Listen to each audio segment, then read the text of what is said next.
The last transmission from the research vessel Endurance was only 14 seconds long. In those 14 seconds, Dr. Samuel Reed spoke 3 words that would change everything in the galaxy. He said, "They have me." Then there was only silence. Samuel Reed was a geologist. He was 52 years old. He had gray hair and kind eyes and 2 daughters waiting for him back on Earth. He studied rocks on distant planets. He was not a soldier. He was not a spy. He was just a scientist who wanted to understand the universe. The Dravani supremacy did not care about any of this. The Dravani were a powerful empire that had ruled their part of the galaxy for 3,000 years. They were tall creatures with dark scales and cold eyes. They believed that strength was the only thing that mattered. They believed that weak species existed to serve strong species. And they believed that humans were very, very weak. Humanity had joined the Galactic Concord 60 years ago. In that time, humans had been quiet. They traded peacefully. They explored carefully. They never started fights.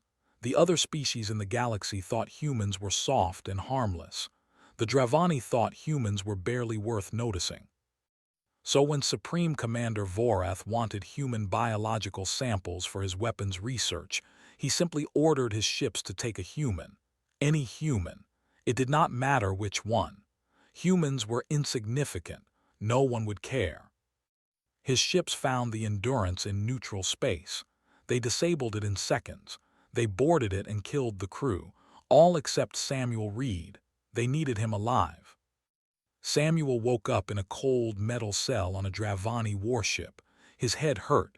His arms were bruised, but he was alive. He looked around the cell and understood what had happened. He had been taken. A Dravani guard stood outside his cell. The guard looked at Samuel like he was looking at an insect. "Why?" Samuel asked. His voice was calm. The guard laughed. "Because we wanted to, because we could, because your species is nothing." Samuel sat down on the floor of his cell. He was afraid, but he did not show it. He thought about his daughters. He thought about Earth. And he thought about what the Dravani did not understand. They had made a terrible mistake. On Earth, the news spread like fire. A human had been taken, not killed in an accident, not lost in space. Taken, captured, stolen. Admiral Diana Webb received the news at Fleet Command. She was 58 years old. She had served in the military for 35 years. She had known Samuel Reed since they were children. They had grown up in the same small town. She had attended his wedding. She had held his daughters when they were bobbies. Now she held the report that said he was a prisoner of the Dravani supremacy. Her hands did not shake. Her voice did not waver. She simply said, "Get me the council." Ambassador Francis Okonkwo stood before the Galactic Concord the next day. He was a tall man with white hair and a face that showed no emotion. He had represented Earth for 20 years. He had always been polite. He had always been patient. He had always played by the rules. Today was different. "The Dravani supremacy has taken a citizen of Earth," he said. "We demand his immediate return." The Concord chamber was filled with representatives from 100 species. Most of them looked bored. Some of them looked amused. The Dravani representative actually smiled. "One human," the Concord chairman said. He was from a species that had been in the galaxy for 10,000 years. "You are asking us to pressure the Dravani supremacy over one human." "Yes," Ambassador Okonkwo said. "The Dravani are a major power. You are a minor species. This matter is not worth diplomatic tension." Ambassador Okonkwo stood very still. "Are you telling me that the Galactic Concord will do nothing?" "We are telling you to accept reality. One human life is not significant enough to risk conflict." The ambassador looked around the chamber. He saw the dismissal in their eyes. He saw the contempt. He saw what they truly thought of humanity. "I understand," he said quietly. "I will inform my government of your decision." He walked out of the chamber. The other representatives returned to their conversations. They had already forgotten about the human. They should not have. On Earth, the United Council met in emergency session. Leaders from every nation sat together. They watched the recording of Ambassador Okonkwo's meeting. They heard the Concord's response. Then they made their decision. It was unanimous. Admiral Webb received her orders that evening. She read them twice to make sure she understood. Then she looked up at her staff. "Begin mobilization," she said. "Every ship, every soldier, everyone who volunteers." "Admiral," her aide said carefully, "the Dravani have the largest fleet in that sector. They have been fighting wars for 3,000 years. Admiral Webb smiled. It was not a happy smile. "They have never fought us," she said. "They have never seen what we do when someone takes one of our own. They think we are weak because we are kind. They think we are soft because we are peaceful." She stood up. "They are about to learn the difference between choosing peace and being unable to fight." Across Earth, the message spread. Samuel Reed had been taken. Earth was going to bring him home. 60 million people volunteered in the first hour. In his cell, Samuel Reed did not know any of this yet.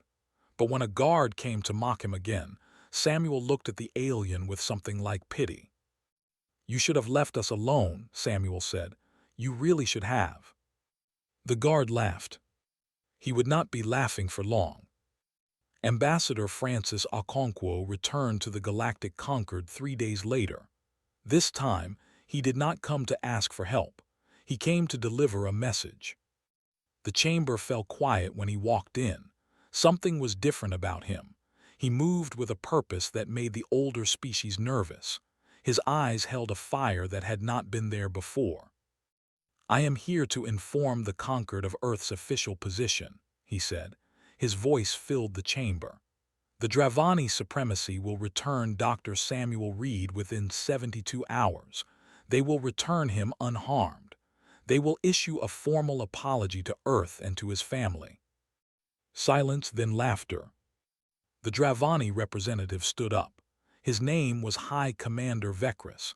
He was 7 feet tall and covered in dark scales. He had personally ordered the capture of Samuel Reed.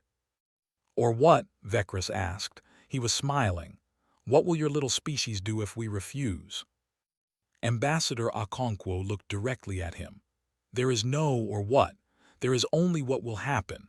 Return him or face the consequences." More laughter spread through the chamber. The idea of humans threatening the Dravani was the funniest thing most species had heard in years. "Your species has 40 warships," Vekris said. "We have 4,000. You have been in space for 300 years. We have been conquering for 3,000. You are making threats you cannot keep." "The clock starts now," Ambassador Okonkwo said. 72 hours. He turned and walked out. The laughter followed him all the way to the door, but Ambassador Okonkwo did not care. He knew something they did not. He knew what was coming. Supreme Commander Voreth received the news of Earth's ultimatum aboard his flagship. He was the most powerful military commander in Dravani history. He had conquered 12 species. He had destroyed fleets 10 times the size of Earth's. He found the human threat amusing. "They want their scientist back," he said to his officers. "Let them see what we think of their demands." He ordered a broadcast sent to every corner of the galaxy. In it, he showed Samuel Reed in his cell. Samuel was thin and bruised. He had not been fed properly for days, but he sat straight and looked directly at the camera. "This is what humans are worth," Voreth said in the broadcast. "This is how we treat weak species that forget their place. Earth has 72 hours. Earth has nothing. Earth is nothing." The broadcast was watched by trillions of beings across the galaxy. Most of them nodded in agreement. Humans were indeed nothing. Everyone knew that. Everyone was wrong. What the galaxy did not know was that humans had been preparing for 60 years. They had watched. They had learned. They had studied every species, every weapon, every tactic, and they had quietly built something that no one expected. Earth's official fleet had 40 ships. That was true. But Earth's real fleet was hidden in shipyards across human space. Ships built with technology that humans had improved and perfected. Weapons that were faster, stronger, and more precise than anything the galaxy had seen. Humans had never used these ships. They had never shown their true strength. They believed in peace. They did not want to frighten their neighbors. They did not want to start wars. But they had always known that someday, someone might force them to fight. That day had come. Admiral Diana Webb stood on the bridge of her flagship, the Resolute. Around her, 300 warships waited for orders. More were coming every hour. Every human who could fight was coming. "Admiral," her communications officer said, "we are receiving messages from the Galactic Concord. They are demanding we stand down." "Delete them," Admiral Webb said. "We are also receiving messages from the Dravani. They are calling us foolish. They are saying they will destroy us." "They can try." The clock counted down. 70 hours, 60 hours, 50 hours. In his cell, Samuel Reed heard guards talking in worried voices. Something was happening. Something they had not expected. A guard came to his cell. This one was younger than the others. He looked almost nervous. "Your species," the guard said. "They are actually coming." Samuel nodded. "They are." "For you, just for you, one person."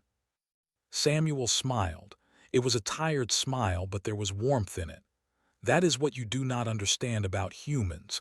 We do not leave our people behind. Not one. Not ever. It does not matter who you are or what you do. If you are human, Earth will come for you." The guard shook his head. "That is foolish. One life is not worth a war." "To you, maybe," Samuel said. "To us, every life is worth everything. That is what makes us human." The guard walked away. He did not laugh. He did not mock. He was beginning to understand that something terrible was about to happen to his empire. The 72 hours ended. Earth waited one more hour, a final chance. The Dravani did not respond. Admiral Webb looked at her crew. They were ready. They were determined. They were not afraid. "Begin the operation," she said quietly. "Bring him home." 300 ships jumped into hyperspace. In the Galactic Concord chamber, the representatives were still laughing about humanity's foolish ultimatum. Then the first reports came in. A Dravani outpost had gone silent. Then another. Then another. The laughter stopped. The war had begun. The Dravani border station called Outpost 7 had stood for 800 years. It was a fortress in space, armed with weapons that could destroy a small moon. 2,000 Dravani soldiers served there. They were proud warriors who had never known defeat. At hour 73 of Earth's ultimatum, Outpost 7 ceased to exist. There was no warning. There was no negotiation. Human ships simply appeared out of hyperspace, fired once, and jumped away. The entire attack took 11 seconds. The station was dust before anyone could send a distress signal. Then the same thing happened to Outpost 9. Then Fleet Station 12. Then the military shipyard at Dravani Colony Kessex. In 1 hour, humanity destroyed more Dravani military targets than any enemy had destroyed in 1,000 years. Supreme Commander Vorath received the reports on his flagship. His scales had turned pale. His hands were shaking. This was not possible. This could not be happening. "How?" he demanded. "How are they doing this?" His officers had no answers. Human ships were moving faster than Dravani sensors could track. Human weapons were cutting through Dravani shields like paper. Human tactics were unlike anything in 3,000 years of Dravani military history. "Send the Fifth Fleet to intercept them," Vorath ordered. The Fifth Fleet was 500 warships. It was commanded by Admiral Kessex, who had never lost a battle. The Fifth Fleet engaged the humans near the gas giant Voron. The battle lasted 4 minutes. When it was over, 300 Dravani ships were destroyed or disabled. The humans had lost 11. Admiral Keswick sent his final message before his flagship exploded. They are not what we thought. They are not what anyone thought. May the ancestors forgive us for what we have awakened.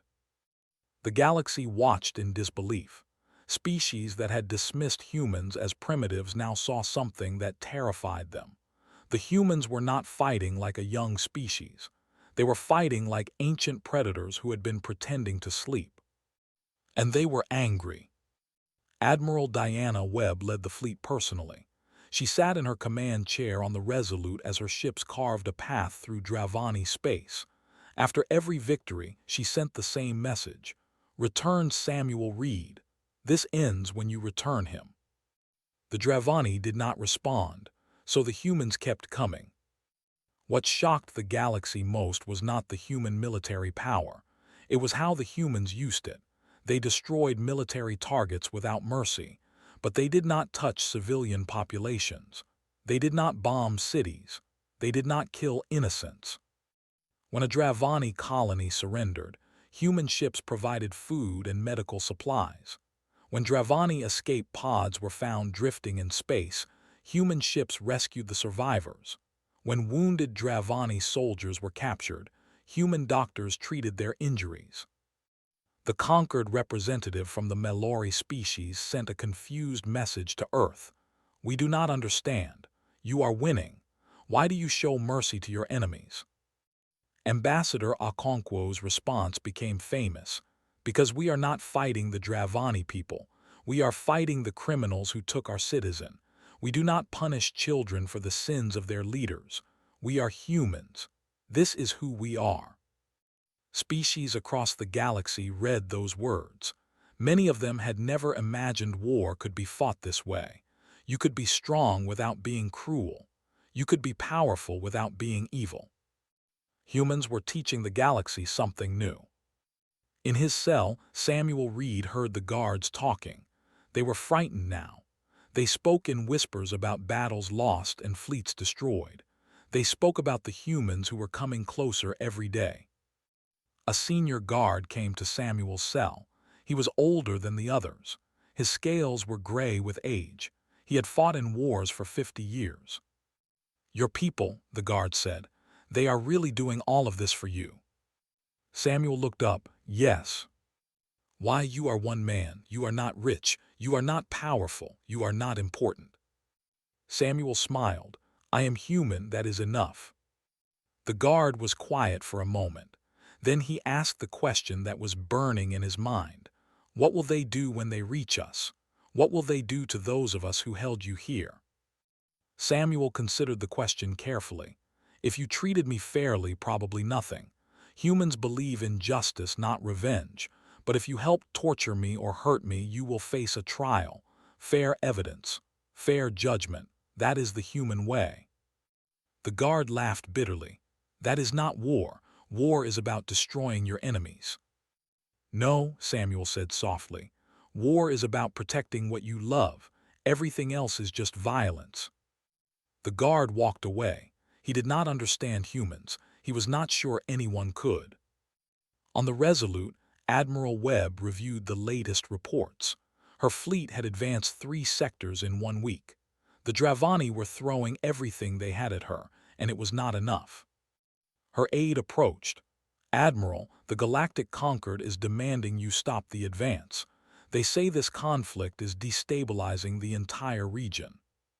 Webb did not look up from her reports. Tell them we will stop when Samuel is safe, not 1 second before. They are threatening sanctions. Now Webb looked up. Her eyes were cold. Let them threaten. They had a chance to help us. They laughed at us instead. Now they can watch and learn what happens when you take one of ours. She turned back to her reports. Set course for the next target, she ordered. We are getting closer. I can feel it. The fleet jumped. The war continued. Earth was coming. By the end of the 2nd week, the word human had a new meaning in every language across the galaxy. It no longer meant weak. It no longer meant primitive. It meant relentless. It meant unstoppable. It meant something that would never quit. The Dravani supremacy was crumbling. Supreme Commander Voreth paced his command center like a trapped animal. Every report brought more bad news. Another fleet destroyed. Another sector lost. Another commander dead. His empire had conquered 12 species. His empire had ruled for 3,000 years. Now his empire was being taken apart by creatures he had thought were worthless. "How many ships do they have now?" he demanded. 400 confirmed, his aide reported. But more arrive every day. They are coming from everywhere. Civilian ships converted to warships, transport vessels armed with military weapons, mining ships carrying soldiers. Civilians, they are sending civilians to fight. They are all volunteering, Supreme Commander. Every human who can fly a ship is coming. They say they will not stop until Samuel Reed is returned. Voreth slammed his fist against the wall. One man, all of this for one man. But he was beginning to understand. This was not really about one man. This was about something humans believed in, something they valued more than life itself. They believed that every person mattered. They believed that abandoning even one of their own was unthinkable. It was a weakness, Voreth had thought. Now he realized it was their greatest strength. Across the galaxy, other species watched the war with growing amazement.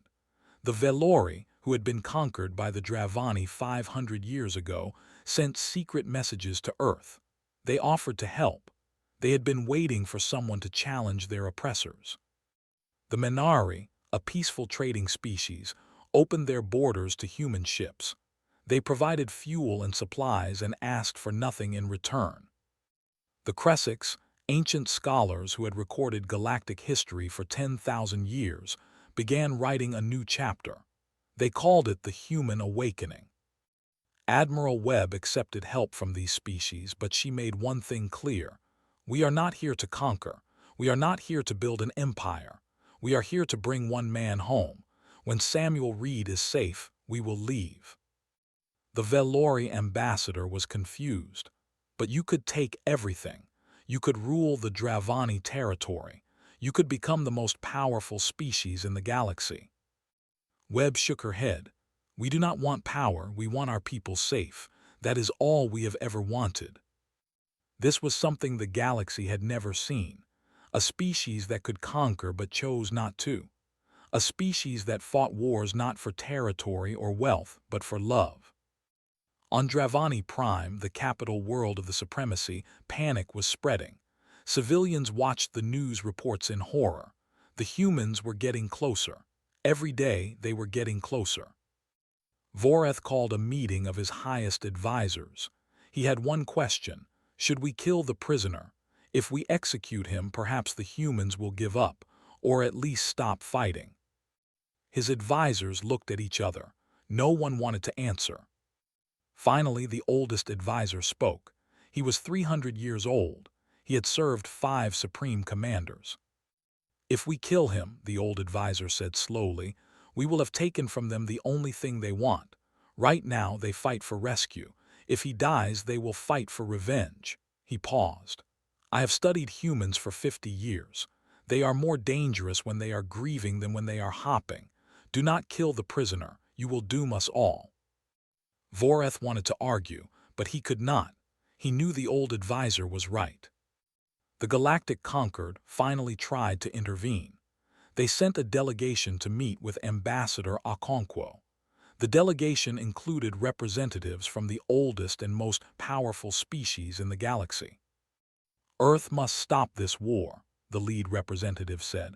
The disruption is affecting trade across 50 sectors. Billions of beings are suffering because of your actions.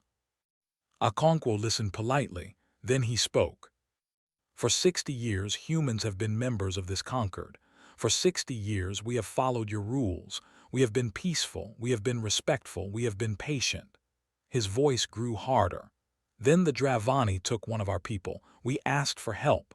You laughed at us. You told us one human life was not important enough. He leaned forward. Now you want us to stop. Now you are concerned about suffering. Every hour that Samuel Reed remains a prisoner is an hour of suffering for his family, for his friends, for every human who knows that the galaxy thinks our lives are worthless. The delegation was silent. "Give us Samuel Reed," Okonkwo said, "and this ends today. Every hour of delay is another Dravani military target destroyed. There is no negotiation. There is no compromise. There is only return."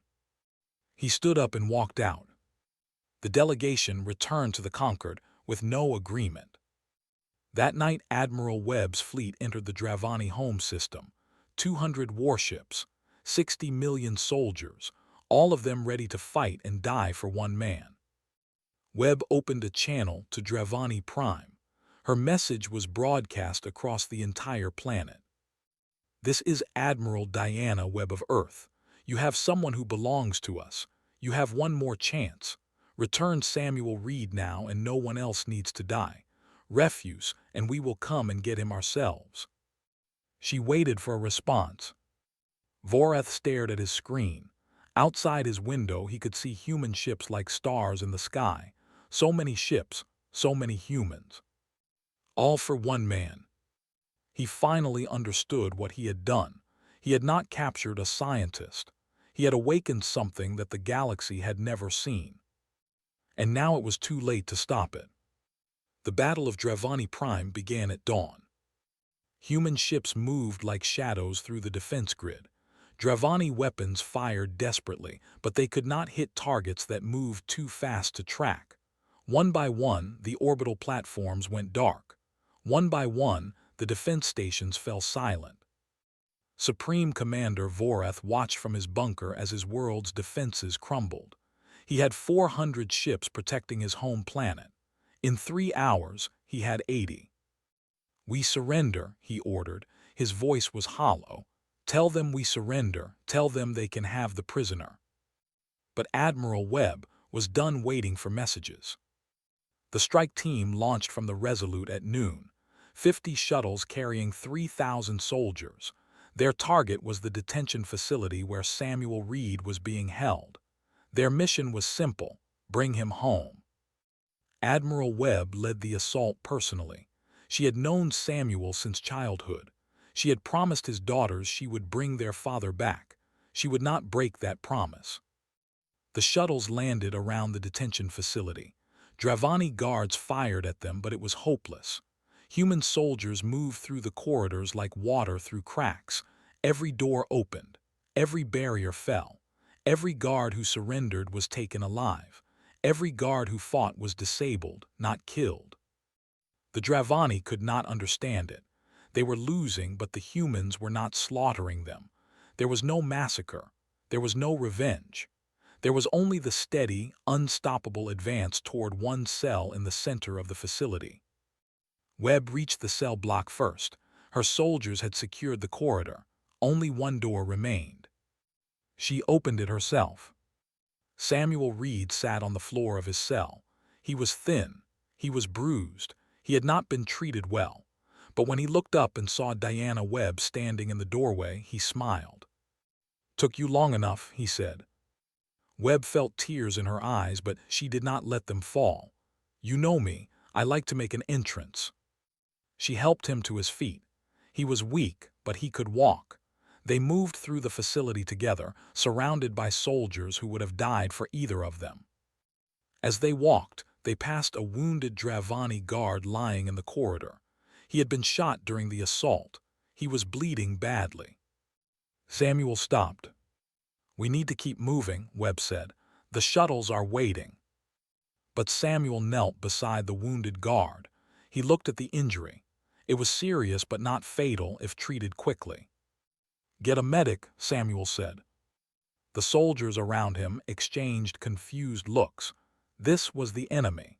This was someone who had helped keep Samuel prisoner for weeks.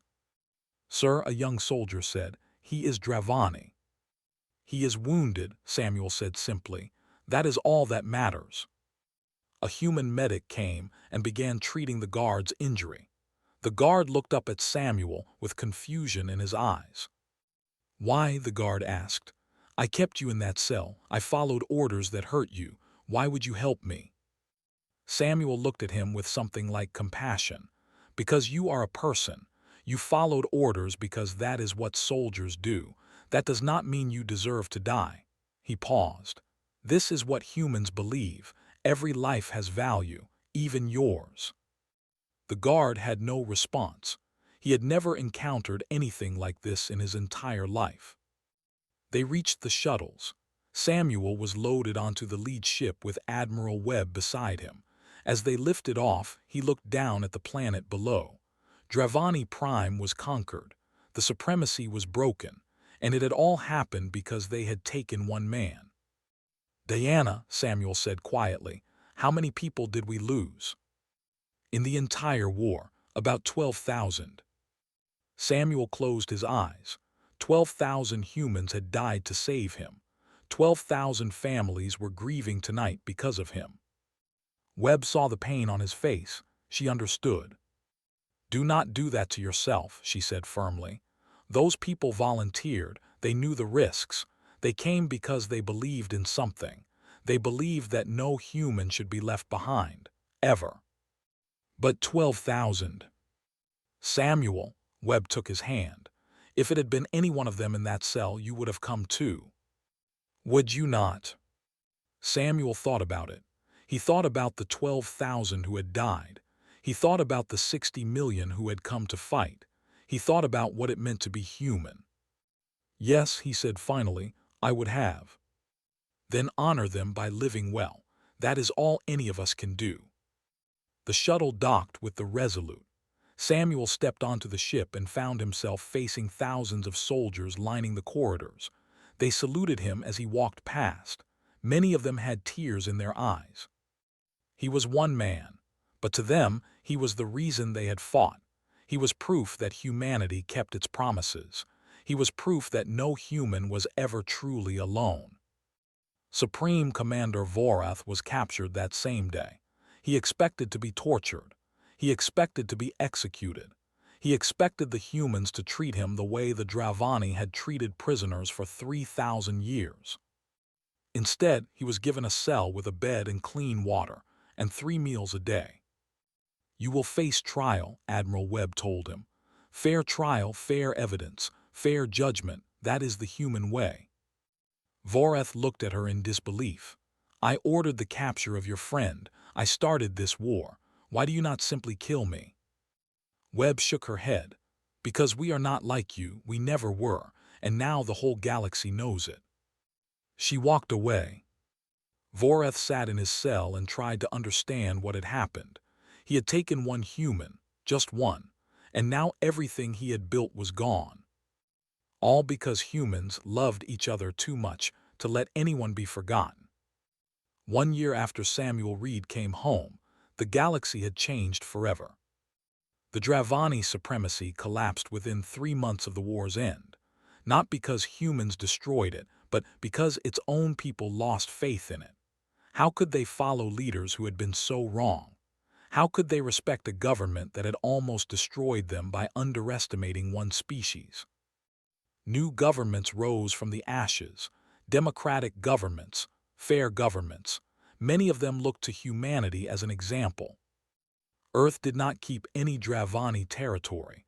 Human ships went home as soon as Samuel was safe. Ambassador Okonkwo made a speech to the Galactic Conquered explaining why. We did not fight for conquest, he said. We did not fight for power. We fought for one man, one citizen of Earth who was stolen from us. Now he is home. Our work is done. The conquered representatives listened in silence. They had learned not to laugh at humans anymore. Supreme Commander Vorath stood trial on a neutral planet. The trial lasted 4 months. Evidence was presented. Witnesses testified. Vorath was allowed to speak in his own defense. In the end, he was found guilty of kidnapping, illegal imprisonment, and crimes against sapient beings. He was sentenced to life in prison. Not death, life. A Melori journalist asked Ambassador Okonkwo why humans had not demanded execution. Because death is easy, Okonkwo replied. Living with what you have done is harder. Voreth will spend the rest of his life knowing that his actions destroyed his empire. He will watch as the galaxy moves on without him. That is justice. Samuel Reed returned to his work as a geologist. He studied rocks on distant planets. He wrote papers that other scientists found interesting. He lived quietly. But he also became something more. He became a symbol. Alien students came to Earth to study human philosophy. They wanted to understand why humans valued every life so highly. They wanted to understand how a species could be so fierce in war and so merciful in victory. Samuel gave lectures at universities across the galaxy. He told them the same thing every time. Humans are not strong because we have big ships or powerful weapons, he would say. We are strong because we refuse to abandon each other. When you know that your people will come for you, no matter what, you can face anything. That is our secret. That is our strength. His daughters grew up knowing that their father had been worth a galactic war, not because he was special, but because he was human, and every human was worth fighting for. Admiral Diana Webb retired from the military with every honor Earth could give her, but she refused to be called a hero. I just followed orders, she always said. Earth's orders were simple: bring him home. I did what any human would have done. She spent her retirement writing about military ethics. She taught at academies across human space. Her lessons were always the same: fight hard, fight smart, but never lose your humanity. Never become the monster you are fighting against. The Galactic Concord changed its laws. New protections were added for citizens of all species. The principle was written into galactic code: every sapient life has value. No one is expendable. They called it the Reed Doctrine. Species that had been oppressed for centuries began to hope. If humans would burn the galaxy for one of their own, perhaps the galaxy could become a place where everyone was protected. Perhaps the strong could defend the weak instead of crushing them. It was a new idea for many species, but it spread. 5 years after the war, a young Dravani diplomat came to Earth. He wanted to meet Samuel Reed. He wanted to understand. They sat in Samuel's small office, surrounded by rocks from 100 worlds. My grandfather was a guard at your prison, the young Dravani said. He was the one you saved, the one your medic treated during the rescue. Samuel nodded. He remembered. He never forgot what you did, the diplomat continued. He could not understand it. He spent years trying to make sense of it. Why would you help someone who hurt you? What did he conclude? Samuel asked. He concluded that humans are insane. The diplomat smiled slightly. But a good kind of insane, the kind that makes the galaxy better. Samuel laughed. It was the first time he had truly laughed about any of this. Maybe he was right, Samuel said. Maybe we are crazy, but I think the galaxy could use a little more of our kind of crazy. The diplomat nodded slowly. I think so too. That is why I am here. I want to learn. I want my people to learn. We were rulers for 3,000 years and we made the galaxy worse. You fought one war and you made it better. Teach us how. Samuel looked at this young Dravani who had come to learn from humans. A generation ago, their species had been enemies. Now they sat together as students and teachers. This was what humanity had always wanted: not to conquer, not to dominate, just to make the galaxy a little kinder, a little fairer, a little more like home. That evening, Samuel stood on his porch and watched the sunset. His daughters were inside, laughing about something. His life was quiet now, normal, happy. He thought about the war. He thought about the 12,000 who had died to save him. He thought about the billions who had watched as Earth set the galaxy on fire to bring one man home. A neighbor walked by and waved. Beautiful evening, Sam. It is, Samuel agreed. The neighbor continued on. Just another normal day, just another normal conversation. But Samuel knew the truth. Nothing was normal anymore. The galaxy had changed. Humanity had shown the universe something it had never seen before. Not just strength, not just mercy. Love. The kind of love that crosses stars, the kind that never gives up, the kind that says, "You matter, you are not alone, we will come for you." That was humanity's gift to the galaxy. And it would never be forgotten.